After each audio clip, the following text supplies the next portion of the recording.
Hey everyone, this is just a super quick video. I had two comments that on my last video, so I wanted to address just the little tips that I can give you.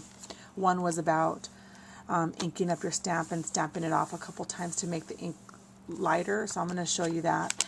And then the other one was, how do I take my stamps apart? And I don't use cling mount. I don't use any of the cushion, like the whatever it's called. I don't use it. Not to say that it's not a great idea to use it. I just have found that Stampin' Up! Stamps are so deeply etched and have such a great impression that as long as you're careful when you're stamping or inking up, I haven't had a problem. So I wanted to forego the expense because I have a ton of wood sets that I want to convert over to CD cases. I've only done about maybe 10. I spent a Saturday afternoon, and it does become a little time consuming, but the payoff is awesome. So let me just tell you what I did, and I didn't obviously come up with the idea, but I saw a video on YouTube, and the person, it's been over a year, it's been like quite a while, I can't remember who it was, but I'm sure if you looked, under removing stamps from wood or something on, YouTube, you'll be able to find it. But what you do if you have a rubber stamp wood mount that, I'll show you this one, that you want to peel off this rubber part, this top red rubber part.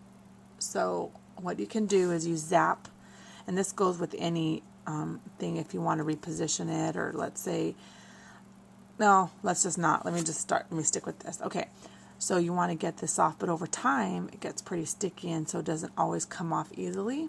You just zap it in the microwave for like 10 seconds, 10 to 15, 10, 12 seconds, 10 to 15 probably being 15 being the most. And what it does is it heats up the rubber, and it's not going to hurt it, but it just heats up that adhesive. So then you can just peel, I'm not going to peel this off obviously, but you just can peel off that top red layer. And then you can kind of clean it up with like any type of adhesive remover, okay? And then what you do is you get this stuff. It is by Plaid. It says Royal Coat Paper Adhesive, Temporary Bond for Paper, 1425 repositionable. You get this, it's acid free, and you just paint a little bit on the back. I just flipped them all over on my non-stick mat, and I just painted it. You just brush it over, set it aside to dry, and it dries in, shake well, apply thin coat, test first for best results, which I didn't. For complete hold, let dry before sticking to surface. Okay, it doesn't say how long it takes to dry. Anyway, just let it dry, and then it's sticky, and then it's stuck right into the CD cases, which I got at Target. And I just popped out the little insert that would hold the CD, and there I had it. So, and then if you want to, so what I've done, like for word stamps, when you can't, tell what they say just by looking at them like that. This is obviously more easy. I just stamp on a piece of paper and taped it down inside. So that's that, okay? And this stuff works awesome. I have a ton of other stamp sets I need to do, but anyways, okay. The other thing was about the inks. Now, I know sometimes you're looking for the perfect color, and you're like, that's not, I'm trying to reach over. It's too dark, and you'll end up looking for like another stamp pad or something. Well, okay, I love Stampin' Up! Inks, and I've done this.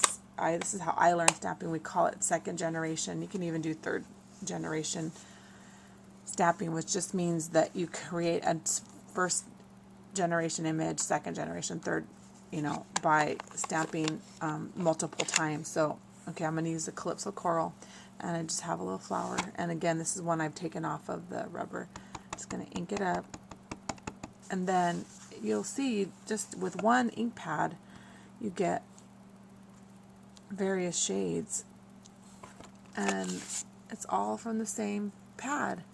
So try that next time you're using a dark brown or red or whatever, any pad, and you want it to be a little lighter, just stamp it off first. I do that quite often. My main image, I'll stamp it once and then come back and stamp it again. This is really good for the faint backgrounds, like let's just pretend I'm doing this, and I want to add something to it, but you don't want it to be too strong. This technique is fabulous for that. And yeah, it works great. I love it. So anyways, try the second generation stamping. So that would be the first, obviously, first generation. So if you ever hear someone say that, like in a video, that's what they mean. But you get way more use out of your ink pad. I mean, you see the cards that I had made, like you really get way more use out of the stamps, or the ink pads, excuse me, and it's really versatile. So let me show you. This is this card that I made, and this is just inking it and stamping it once, and then you can see the difference. You know, it looks like two different ink pads, and then it gives that faint little background. So anyways, just a little tip. So all right, so if you're wondering if you should take your wood mount apart, I mean, I haven't had any problems, and it saves a lot of space. So anyways, yeah, check it out. I got this at Michael's in the adhesive section. Alrighty, so thanks for watching. If you have any questions, just leave me a message. Bye.